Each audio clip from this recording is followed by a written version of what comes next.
This morning's scripture comes to us from Mark chapter 5, verses 21 to 43. And this is a story of Jesus healing. And it comprises of two healing stories. And Ian, Samantha, and I will read this together.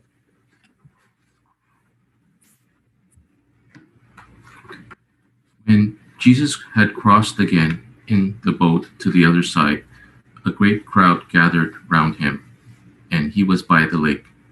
Then one of the leaders of the synagogue named Jairus came, and when he saw him, fell at his feet and begged him repeatedly, "My little daughter is at the point of death. Come and lay your hands on her so that she may be made well and live." So he went with him, and a large crowd followed him and pressed in on him. Now there was a woman who had been suffering from hemorrhages for 12 years.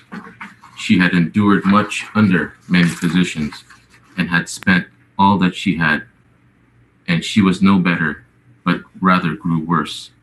She had heard about Jesus and came up behind him in the crowd and touched his cloak, for she said, "If I but touch his clothes, I will be made well." Immediately her hemorrhage stopped, and she felt in her body that she was healed of her disease. Immediately, aware that power had gone forth from him, Jesus turned about in the crowd and said, "Who touched my clothes?" And his disciples said to him, "You see the crowd pressing in on you. How can you say, 'Who touched me?'" He looked all round to see who had done it. But the woman, knowing what had happened to her, came in fear and trembling, fell down before him, and told him the truth. He said to her, "Daughter, your faith has made you well. Go in peace and be healed of your disease." While he was still speaking, some people came from the leader's house to say, "Your daughter is dead. Why trouble the teacher any further?" But overhearing what they said, Jesus said to the leader of the synagogue, "Do not fear, only believe."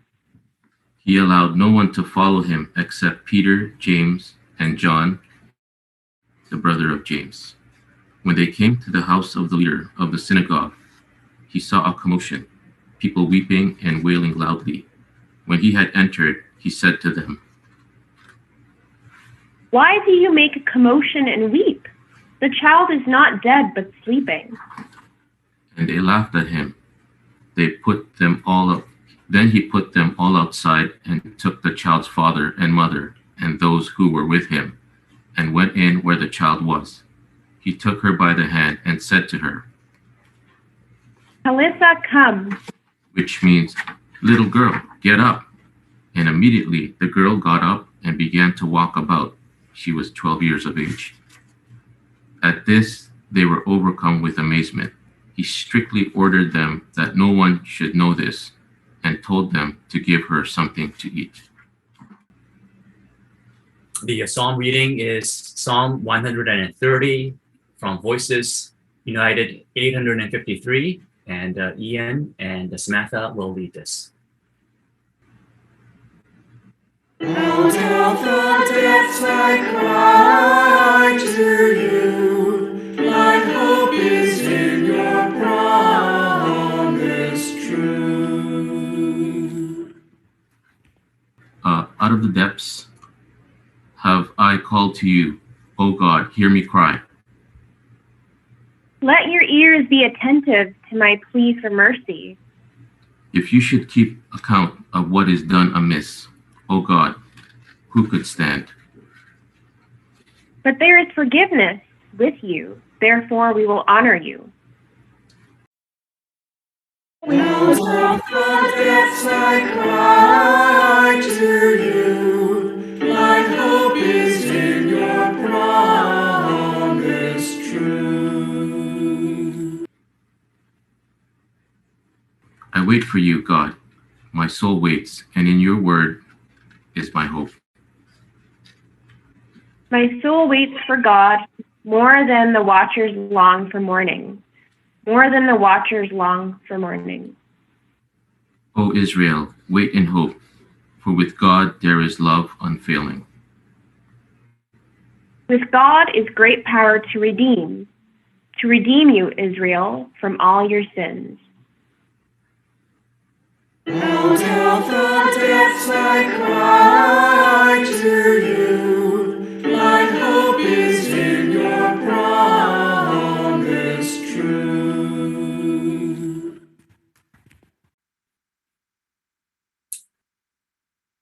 When I was ministering out west almost 27 years ago, I was young and my hair was still black. One evening, I decided to go play floor hockey at a local public school, an activity I had not done since high school. During the game, I tripped over someone and I landed squarely on my shoulder. There was excruciating pain, which I had never felt before, and I was advised by others to go to the hospital for an x-ray. As it turned out, I had indeed broken a bone in my shoulder, the clavicle bone to be precise. Guess what happens when a minister shows up to church with a sling around his arm? After the service, so many members, including UCW, approached and told me about their own broken bones story. I never realized how willingly people shared a broken bone story when you have a bone yourself. It was all good because we developed a kinship through the broken bones. The other interesting thing that happened was a conversation I had with one of the doctors in the church. I told her about how at the hospital emergency unit, they simply gave me a sling, Tylenol 3 painkillers, and told me to go home. I was told that there was nothing more the hospital could do and that the body would heal itself. When the doctor heard my story, she confirmed, as doctors, we are often there for the ride because the body heals itself. That too was a remarkable surprise to me. Well, not all the time. There are many ailments which the body simply cannot heal itself of.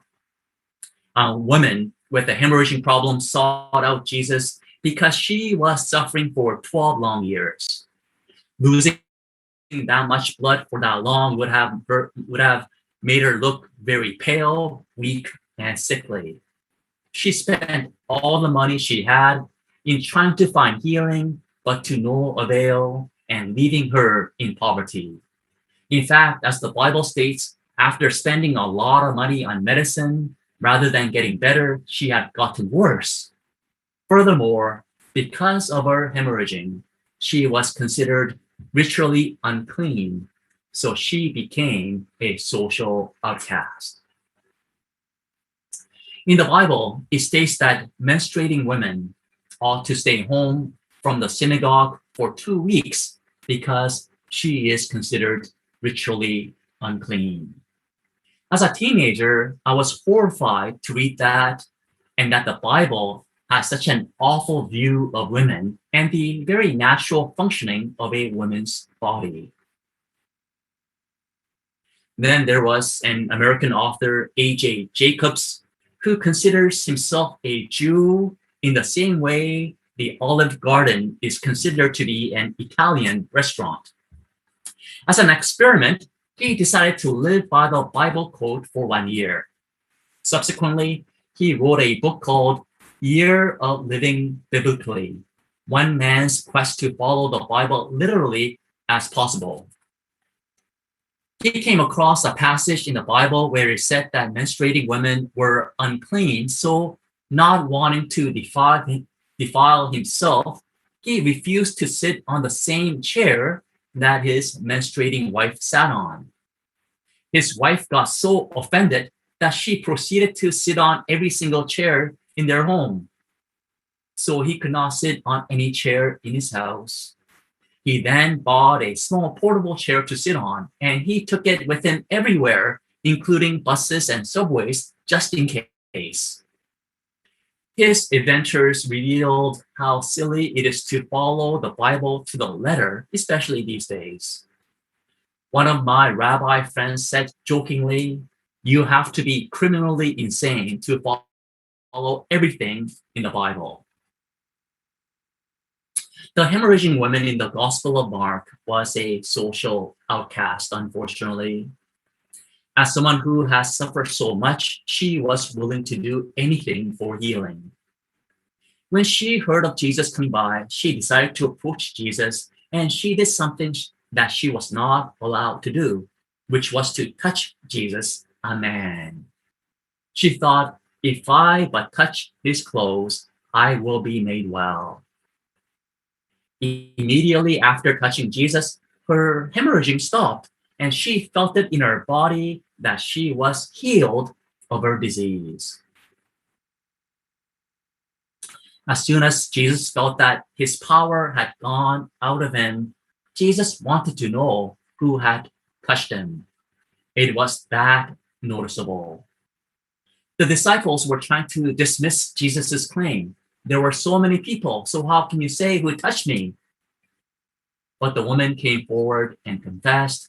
She confessed to touching Jesus with the belief that he would heal her. Instead of rebuking her, Jesus actually said to her, "Daughter, your faith has made you well. Go in peace and be healed of your disease." Interestingly, there are many layers of healing in this story. The first was when the woman touched Jesus and she knew that she had been healed and the healing was in her body. But when Jesus declared in front of everyone that she was a daughter, it gave her a sense of honor. For someone who lived in shame all the years, that was a tremendous affirmation and a source of healing. Jesus affirmed her faith, which has made her well. Furthermore, Jesus told her to go in peace, which means that Jesus also has no quarrel with her for touching him and stealing his power. So there's a healing in the relationship. Lastly, Jesus publicly declared to everyone that she has been healed, thus restoring her status in her community. As a result, she was no longer ritually unclean, nor a social outcast anymore. So she could now attend parties, participate in social gatherings, and worship in her synagogue just like everyone else. Jesus gave her healing in her body, gave back her dignity and humanity. When it comes to healing stories, we run into problems in our faith. The hemorrhaging woman was healed while some others were not. Synagogue leader's daughter was raised while some other children died. There are people who have deep faith who pray earnestly for years for healing who do not get healed. The easy answer that is thrown about is that you did not pray hard enough, or your faith was not sincere enough, which is not fair. I have, however, read about a man of deep faith who was diagnosed with Parkinson's disease when he was in his 50s. He and his wife prayed and prayed that he might be healed. After 20 years, his disease did not get better, but left him in the last debilitating stage of the disease. Nevertheless, he said that his prayer had been answered. He said in all sincerity, "I have been healed, not of Parkinson's disease, but I have been healed of my fear of Parkinson's disease." In one of our Bible studies, we explore the spirituality of pain. Theologian Barbara Brown Taylor stated that when she was experiencing physical pain, it allowed her to connect with her frail human body, to the suffering of the world, and to our deep desire to pray for healing. Though it was a challenging experience, it was a source of spiritual growth. Then she said something incredibly insightful, that pain is in the body, but suffering is in the mind.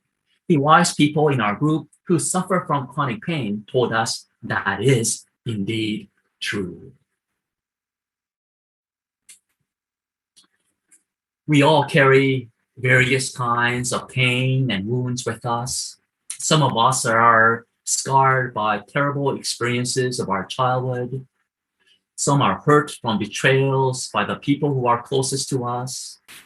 Some of us carry wounds of racism, sexism, broken trusts, and unfortunate deaths. Some try to self-medicate through alcohol and drugs, which do not work very well. Some simply overwork, so they do not have time to deal with the inner wounds. Some teenagers cut themselves so that the unbearable pain in their soul may be transferred to the body instead. Our society is in need of healing from such ailments as inequality, racism, and colonialism. Our planet is in need of healing from climate change. Unfortunately, some do not even have the wherewithal that they are in need of healing, and they continue to live in pain and in misery, repeating the same mistakes over and over again. We do not have to live in this way. Psychologist Scott Peck, the author of the very famous book, The Road Less Traveled, stated that the number one element of healing in psychotherapy is the desire to heal. What the hemorrhaging woman is teaching us is that when all else fails, we can turn to Christ. We can reach out and touch the hem of mystery for our healing. As for my broken shoulder, it would heal, but I was told it could result in problems without proper rehabilitation and exercise. 6 months afterwards, we moved to Japan, and serendipitously, my rehabilitation came through the practice of Japanese archery. Ultimately, the work of healing is the work of God. God is present with the doctors and nurses, psychotherapists, and spiritual directors. God is also working through scientists, researchers, and pharmacologists to find better treatments and to produce vaccines.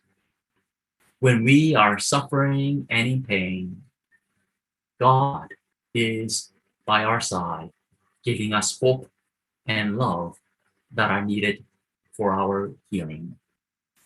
Thanks be to God.